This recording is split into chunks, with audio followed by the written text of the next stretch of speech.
Subject నిన్న జగన్ ఏదైతే digital book ఏదైతే ప్రవేశపెట్టారో వాళ్ళ కార్యకర్తలు కావచ్చు లేకపోతే అన్యాయం జరిగిన వాళ్ళందరూ కూడా డిజిటల్ బుక్లో మీ పేర్లు మీకు జరిగిన అన్యాయాన్ని అంతా నమోదు చేయండి. రెడ్ బుక్కి మనం దీనికి తీసుకొస్తున్నాం, రెడ్ బుక్కి దానికి యాంటీగా దీన్ని తీసుకొస్తున్నాం. ఖచ్చితంగా సప్త సముద్రాలు దాటి ఉన్నా సరే మేము ఖచ్చితంగా వాళ్ళందరికీ కూడా న్యాయం చేస్తాం, చట్టం ముందు నిలబెడతామని చెప్పారు. ఇప్పుడు ఆంధ్ర పాలిటిక్స్లో ఒక గేర్ మార్చినట్టుగా అనుకోవాలా? ఒకసారి జగన్ ఏం మాట్లాడారు విన్న తర్వాత మనం దీని మీద మాట్లాడదామండి. రైట్, అధికారంలోకి వచ్చిన తర్వాత ఈ డిజిటల్ డైరీలో నమోదు చేసిన ఈ కేసులను మీద ప్రత్యేకమైన బృందాలను పెడతాం. అన్యాయం చేసిన వాళ్ళను రిటైర్ అయిపోయి ఉన్నా కూడా, రాష్ట్రంలో వాళ్ళు లేకపోయినా కూడా, సప్త సముద్రాల అవతలున్న అందరినీ పిలిపిస్తాం, చట్టం ముందర నిలబెట్టించి శిక్ష పడేలా అన్యాయానికి ఈరోజు గురైన వ్యక్తికి సంతోషం కలిగించేలా ప్రతి అడుగు దీని ద్వారా పడుతుంది. ఖచ్చితంగా వీళ్ళేదో రెడ్ బుక్ అంటా ఉన్నారు. రేపు పొద్దున డిజిటల్ బుక్ ఎలా ఉంటుందో కూడా వీళ్ళందరికీ కూడా అర్థం కావాలి. రేపు పొద్దున మనం అధికారంలోకి వచ్చిన తర్వాత ఈ రైట్ అదండి. సో కాన్ఫిడెన్స్ అనాలా, జగన్ మళ్ళీ అధికారంలోకి వస్తామని ఖచ్చితంగా చెప్తూ ఉన్నారు. అంటే ఎవరైనా రాజకీయ నాయకులైనా, స్పోర్ట్స్ మెన్ అయినా, పరీక్షకు వెళ్ళేవారైనా కాన్ఫిడెన్స్ ఉండాల్సిందే. అందువల్ల నేను ఓడిపోతానని చెప్పి క్రికెట్ బ్యాట్ పట్టుకుంటే బ్యాటింగ్ చేయలేడు. సో అందువల్ల that is first prerequisite of leader. యుద్ధం, రాజకీయాలంటే యుద్ధం, ఎన్నికలంటే యుద్ధం. యుద్ధ భూమిలో దిగేవారు తనకు ధైర్యం ఉండడమే కాదు, తన సైన్యాలకు కూడా ధైర్యం ఇవ్వాలి. అందులో ఓడిపోయి ఉన్న సమయంలో మరింత ఎక్కువ ధైర్యం ఇవ్వాలి. అందువల్ల ఆయనకు నిజంగానే మళ్ళీ అధికారంలోకి వస్తానన్న నమ్మకం ఉందో లేదో తెలియదు. ఉందనే చాలా మంది సన్నిహితులు చెప్తారు. లేకపోయినా కూడా నటించక తప్పదు. ఎందుకంటే లీడర్కే ధైర్యం లేకపోతే, విశ్వాసం లేకపోతే పార్టీ నిలబడదు. అందువల్ల యాజ్ ఎ స్ట్రాటజీ ఆల్సో ఓడిపోతున్నా గెలవమని తెలిసినా గెలుస్తామనే చెప్పాలి చివరి వరకు. That is how a game has to be played, whether it is politics or sports. ఇక రెండవది, చాలా జగన్మోహన్ రెడ్డి సన్నిహితులు కూడా చెప్పేది, ఆయనకి ఎక్కడలేని విశ్వాసం కూడా పెరిగింది. తెలుగుదేశం పట్ల తీవ్ర వ్యతిరేకత ఉంది. ఇప్పుడు ఎన్నికలు జరిపినా తాము అధికారంలోకి వస్తామన్న నమ్మకంతో ఉన్నారు. 40% ఓటింగ్ నిలబెట్టుకున్నాం వరస్ట్ సిచ్యువేషన్లో కనుక. కాస్తంత ఓటింగ్ అటు ఇటు అయితే మళ్ళీ అధికారంలోకి వస్తామని వీళ్ళకి కూడా నమ్ముతున్నాడు. అందుకే మీరు జగన్మోహన్ రెడ్డి బాడీ లాంగ్వేజ్లో కూడా చేంజ్ కనబడుతుంది.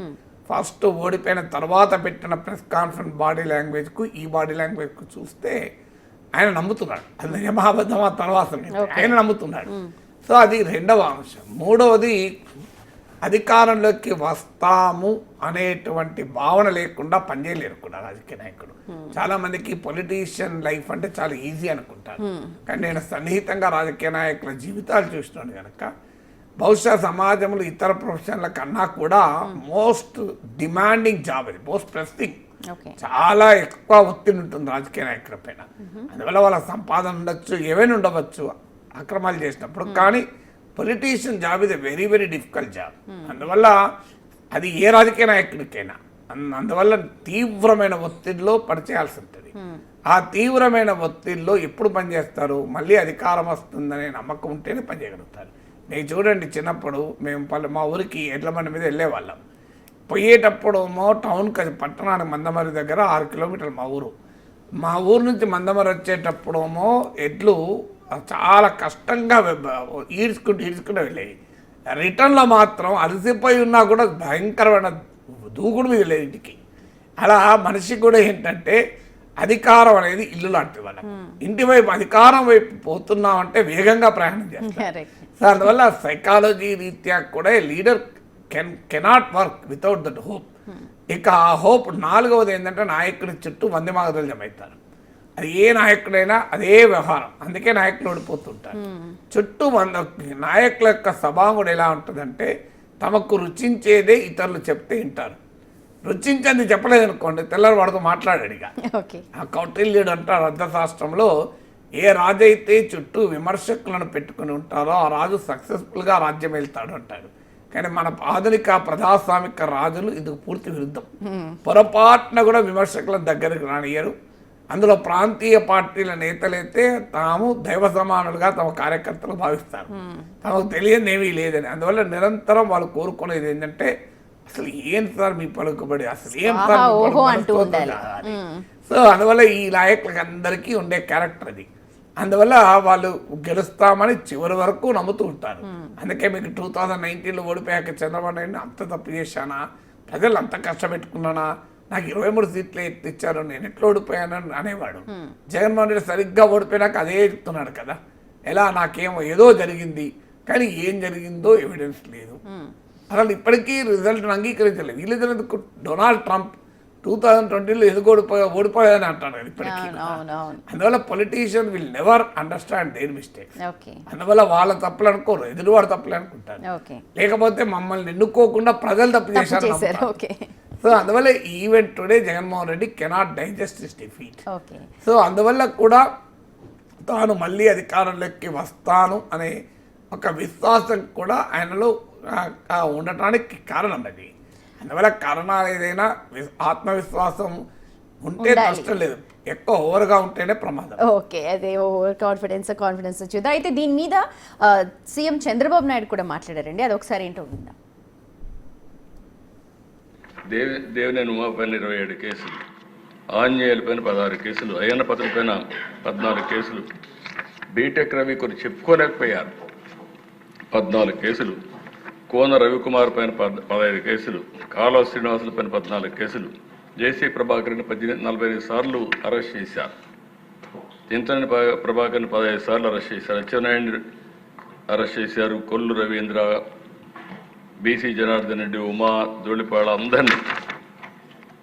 అంటే ఇక్కడ మనం సభ్యులుగా అర్థం చేసుకోవాల్సింది కొన్ని ఇండస్ట్రీస్ కూడా ఒక పక్క రాష్ట్రంలో మీ మీద కడాన మీరు చూస్తే ఎంత భయంకరంగా జరిగాయంటే రాజధాని అమరావతి రైతులు మహిళా రైతులు రైట్. అది అంటే అప్పుడు జరిగిన సన్నివేశాలు, అరాచక పాలన జరుగుతోంది, అక్రమంగా జరుగుతున్నాయి, అనవసరమైన కేసులు పెడుతున్నారు, ఇప్పుడు ఖచ్చితంగా మేము రాసుకుంటున్నాం డిజిటల్లో అన్నారు. కానీ అప్పుడు జరిగిన కేసులు దాని గురించి ప్రస్తావిస్తున్నారు సీఎం. నిజమే కదా, అది అందుకే వాళ్ళు రెడ్ బుక్లో రాసుకున్నారు. రెడ్ బుక్లో ఇప్పుడు అమలు చేస్తున్నామని చెప్తున్నారు కదా. సో వీళ్ళు ఇప్పుడు డిజిటల్ బుక్లో రాసుకుంటున్నారు. అంటే ఆంధ్రప్రదేశ్కు డెవలప్మెంట్ బుక్ ఉండదు, రెడ్ బుక్లు డిజిటల్ బుక్లే ఉంటాయి. So development book, progress book, ప్రగతి పుస్తకాలు, అభివృద్ధి పుస్తకాలు కాదు. ఒకరి మీద ఒకరు కసి తీర్చుకుంటారు, కక్షలతో రాజకీయాలు చేస్తారు, ప్రతీకారాలతో రాజకీయం చేస్తారు. అది రాష్ట్ర అభివృద్ధికి ఒక రకంగా అడ్డుకుంటుంది అని తెలుగు ప్రజలు, అందులో ఆంధ్రప్రదేశ్ ప్రజలు చాలా ఎంటర్ప్రెన్యూరల్ ప్రజలు, ప్రజలకు కానీ సమాజాన్ని రాజకీయాలు ఫెయిల్ చేస్తున్నాయి. రాజకీయాలు చంద్రబాబు నాయుడే అనేకసార్లు చెప్తూ ఉంటాడు, ఎన్నికలప్పుడే రాజకీయం, మిగతా టైం అంతా అభివృద్ధి ఉండాలి అన్నది చంద్రబాబు నాయుడు సిద్ధాంతం. ఇప్పుడు ఆ సిద్ధాంతం అమలవుతుందా? మీరు అసెంబ్లీ చూసినా అర్థమవుతుంది, బయట చూసినా అర్థమవుతుంది. అది ఎప్పుడో అయిపోయింది, అది ఆ రోజులు అయిపోయి. ఉమ్మడి రాష్ట్రంలోనే ఆ రోజులు చంద్రబాబు నాయుడు చెప్పిన రోజులు. పాలిటిక్స్ అనేది ఎలక్షన్తో స్టాప్, మళ్ళీ ఎలక్షన్ తప్పుడే రావాలి, మిగతా టైం అంతా డెవలప్మెంట్ భాష మాట్లాడాలి అన్నారు. కానీ ఇప్పుడు ఆ భాష మాట్లాడుతున్నారా? అందువల్ల అంటే ఆంధ్రప్రదేశ్ను ఒక పార్టీ సొసైటీ అంటారు రాజనీతి శాస్త్రంలో. అంటే ఒక సమాజములో రాజకీయ పార్టీ ఒక చిన్న భాగం, కానీ వాళ్ళ రాజకీయ పార్టీ సమాజంగా మారిపోయింది. సమాజము రాజకీయ పార్టీ తేలా లేదు, సమాజము నిట్ట నిలువున 2 పార్టీలుగా చీలిపోయింది. దాని ప్రభావం ఏమవుతుందనేది ఇప్పుడు అమెరికా నుంచి ఆంధ్రప్రదేశ్ వరకు చూస్తున్నాం కదా. అమెరికాలో కూడా ఒకప్పుడు లేని ఆ డెమోక్రట్లు రిపబ్లికన్ల మధ్య ఒక పెద్ద విద్వేషాగ్ని రగులుతోంది. దాని ప్రభావం ఇప్పుడు అమెరికాలో అసహనము, హింస, అశాంతి మనం చూస్తున్నాం. అందువల్ల ఆంధ్రప్రదేశ్లో కూడా అది డెమోక్రసీలో శత్రువులు ఉండరు, ప్రత్యర్థులు ఉంటారు, కంటెస్టెంట్స్, పోటీ పడే వాళ్ళు ఉంటారు. That is democracy has to be played like a sports. స్పోర్ట్స్లో శత్రువులు ఉండరు కదా, ఇద్దరు 2 టీంలు ఆడతాయి, ఎవరు గెలుస్తారు ఒకరు ఓడతారు, సింపుల్ అంతే. ఎవరు బాగా ఆడితే వాళ్ళు గెలుస్తారు, బాగా ఆడిన వాళ్ళు ఓడిపోతారు, కానీ అందరూ ఫ్రెండ్స్గానే ఉంటారు. ఇప్పుడు మీకు టెస్ట్ మ్యాచ్ల్లో కలిసి ఒకే టీంలో ఉంటారు, ఐపీఎల్కి వస్తే డిఫరెంట్ టీంలోకి వెళ్ళిపోతారు, పరస్పరం కూడా పోటీ పడతారు. Correct. That is the sportsmen spirit. Correct. Politics should also be played in sportsmanship. ఎందుకంటే సమాజాన్ని బాగు చేయడానికి, ప్రజలకు మేలు చేయడానికి భిన్నమైన దృక్పథాల మధ్య ఒక ఘర్షణ, అంతే తప్ప కులాలు, కుటుంబాలు, పార్టీల మధ్య ఘర్షణగా మారిపోయింది. మీరు అన్నది ఇది ప్రాపంచిక దృక్పథాల మధ్య ఘర్షణ ఉండాలి. Right. Should be conflict of world views. Unfortunately ఇది కాన్ఫ్లిక్ట్ ఆఫ్ పర్సనాలిటీస్ గా మారిపోయింది. రైట్, మీరు అన్నది బాగుంది. డెవలప్మెంట్ బుక్ ఎవరు తీసుకొస్తారు మరి చూడాలి. రైట్, మరిన్ని అనాలిసిస్ చేసే ముందు ఒక